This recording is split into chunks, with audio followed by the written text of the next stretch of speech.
మొన్న నేను యూట్యూబ్లో ఫస్ట్ వీడియో ఛాలెంజ్ చేసి ఒక ఛాలెంజ్ వీడియో పెట్టిన. నేను 3 సంవత్సరాలల్లా నా 3 కోరికలు నేను నెరవేర్చుకోకపోతే చచ్చిపోతా అని చెప్పేసి మొన్న వీడియో పెట్టడం జరిగింది, ఛాలెంజ్ వీడియో.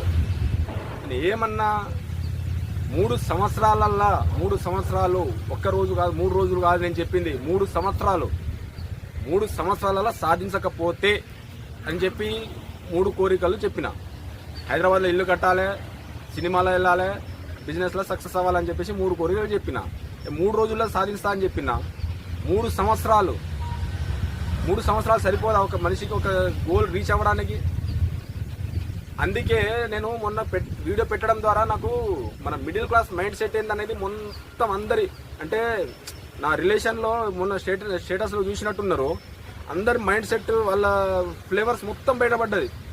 ఎవరెవరి మనసులో నా మీద ఏం ఒపీనియన్ ఉన్నదనేది అందరి ఫ్లేవర్ బయటపడ్డాయి క్లియర్ కట్గా. అసలు ఛాలెంజ్ ఎందుకు తీసుకుంటాడు ఒక మనిషి? దేన్ని ఛాలెంజ్గా తీసుకుంటాడు? ఒక మనిషికి ఒక గోల్ అనేది ఉంటుంది మైండ్లో.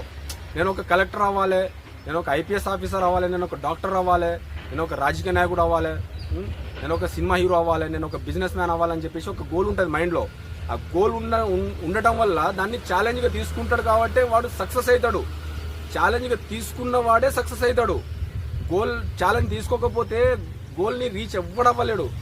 ఛాలెంజ్ తీసుకోవడం వల్ల బెనిఫిట్ ఏంటంటే ఛాలెంజ్ అనేది మన గోల్ని రీచ్ అంటే మన గోల్ని మైండ్లో రిమైండ్ చేస్తూ ఉంటుంది, అది గుర్తు చేస్తూ ఉంటుంది. అరే నేను మొన్న ఛాలెంజ్ చేసిన, నేను ఆ టైం వరకు నేను ఆ గోల్ రీచ్ అవ్వాలి, నేను సాధించాలి, సక్సెస్ అవ్వాలి. నేను ఒకవేళ సక్సెస్ అవ్వకపోతే నేను మొన్న చేసినా కదా ఛాలెంజ్, మళ్ళీ నేను ఎక్కడ మాట పోగొట్టుకోవాల్సి వస్తుందో, నేను ఎక్కడ మాట తప్పాల్సి వస్తుందో, నేను ఎక్కడ మిస్ అవుతానో, నన్ను 10 మంది ఎక్కడ అసహించుకుంటుందేమో అని చెప్పేసి అది 1-2 సార్లు మనకు రిమైండ్ చేస్తూ ఉంటుంది. మనకు ప్రతిసారి మనం గుర్తు చేస్తూ ఉంటుంది. అదే కదా ఛాలెంజ్ చేయడం అంటే. ఇప్పుడు సక్సెస్ అయిన తర్వాత ఛాలెంజ్ చేయడానికి ఏముంటుంది?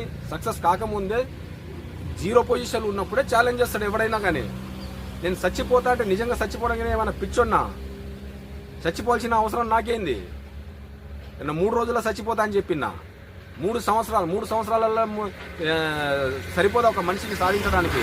నాకు ఆ ధైర్యం ఉన్నది, నేను సాధిస్తానని ధైర్యం ఉన్నది, నాకు కాన్ఫిడెన్స్ ఉంది, ఆ నమ్మకం ఉన్నది, నా మీద నాకు ఆ నమ్మకం ఉన్నది. మీరు నన్ను నమ్మాల్సిన అవసరం లేదు. నేను దేనికి ఛాలెంజ్ చేసినా, నేను ఇప్పటి వరకు బతికిన విధానం మార్చడానికి, ఇక ముందు నేను లైఫ్లో ముందుకెళ్ళడానికి. మిడిల్ క్లాస్ లైఫ్ స్టైల్ నిజంగా నేను చెప్తున్నా, సేఫ్ జోన్లో బతకాలనుకుంటున్నా